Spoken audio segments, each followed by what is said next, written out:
Hola, mi nombre es Jimena Sandoval y soy de la Comisión 2. En esta oportunidad voy a hablar acerca de las pruebas clínicas para evaluar la hematosis, las cuales son análisis de gases en sangre, medición del volumen de ventilación alveolar y el volumen del espacio muerto fisiológico, presión de oxígeno transcutánea, saturación de oxígeno en la hemoglobina, presión de dióxido de carbono transcutánea, determinación de la presión alveolar de oxígeno, diferencia de la presión alveolar de oxígeno y de la presión arterial de oxígeno, la relación de la presión alveolar y arterial de oxígeno, PAFI y Shunt.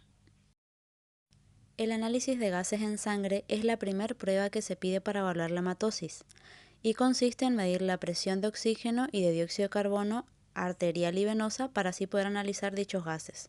Sus valores normales son: para la presión arterial de oxígeno 90-95 milímetros de mercurio, presión arterial de dióxido de carbono 35-45 milímetros de mercurio, presión venosa de oxígeno entre 37 y 43 milímetros de mercurio y por último presión venosa de dióxido de carbono entre 35 y 45 milímetros de mercurio. La siguiente prueba es una medición indirecta y se refiere al espacio muerto fisiológico, la cual nos da la información de la presión de dióxido de carbono en el aire expirado mixto. Se lo expresa relacionado al volumen corriente y su valor normal es de 0,3 milímetros de mercurio.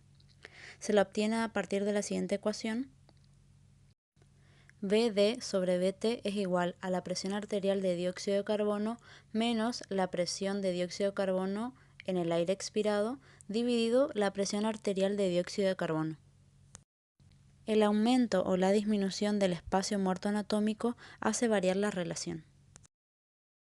La presión de oxígeno transcutánea se realiza a partir de un sensor con una membrana que se aplica en la piel y la calienta, aumentando así el flujo capilar en el sector donde se le aplicó. Esto permite que la difusión de gases sea más fácil y así la membrana lo pueda detectar.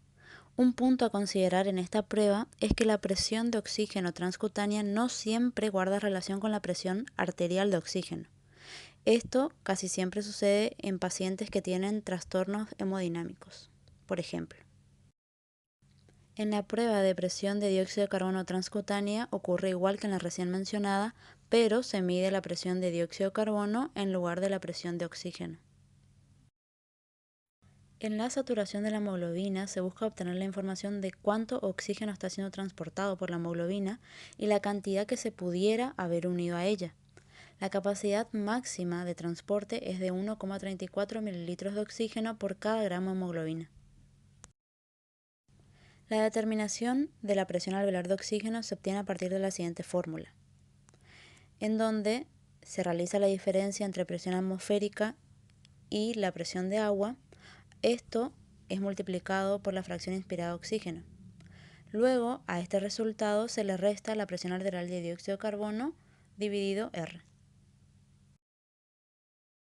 La diferencia entre la presión alveolar de oxígeno y la presión arterial de oxígeno se obtiene calculando dicha diferencia y su valor normal es de hasta 10 milímetros de mercurio.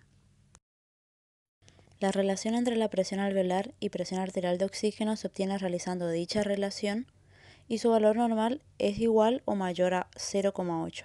En este caso, la hematosis se realiza correctamente. PAFI corresponde a la relación entre la presión arterial de oxígeno y la fracción inspirada del mismo gas. Su valor normal debe ser mayor a los 450 milímetros de mercurio. El shunt refiere al efecto que produce la sangre venosa que no se oxigena en el pulmón y se vuelca directamente a la sangre arterial. Su valor normal equivale al 5% del gasto cardíaco, aproximadamente, y se lo puede obtener a partir de la siguiente fórmula. Shunt por minuto dividido el gasto cardíaco es igual a la cantidad de oxígeno en el capilar pulmonar menos la cantidad arterial de oxígeno. Todo esto dividido la diferencia entre la cantidad de oxígeno en el capilar pulmonar y la cantidad venosa de oxígeno.